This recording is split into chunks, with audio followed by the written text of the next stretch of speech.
Employers will need to provide proof of accommodation for new foreign workers from next Tuesday before they're allowed to bring these workers into Singapore. The new requirement applies to non-Malaysian work permit holders in construction, marine shipyard and process sectors.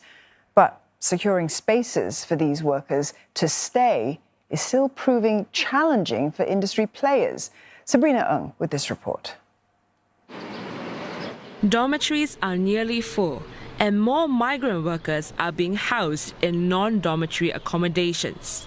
That's why there's a need to moderate the demand of such spaces to ensure that workers have an acceptable place to stay. The Manpower Ministry says the new requirement comes as work permit holders in construction, marine shipyard and process sectors surpass pre-COVID levels. For now, one construction firm says finding suitable accommodation remains a challenge. The accommodation condition in the market is still very tight since last year. So I guess this is a challenge that we'll be facing as we go on. It's not something that's new, but of course, it's now stated black and white that you have to have the arrangement made before you bring them in. There are various types of housing that foreign workers can live in, each with its own set of requirements.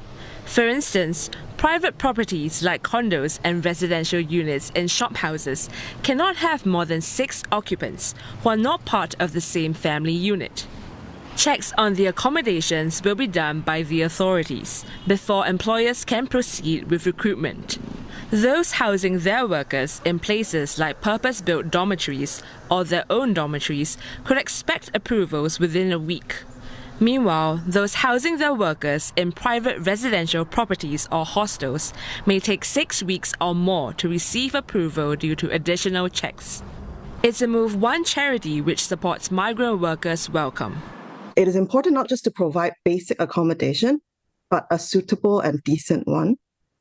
So, for example, I think workers should be provided with toilets, like enough toilets and bathing facilities. It is also very important for workers to have a safe and hygienic place to live in, especially having learned from the whole COVID experience.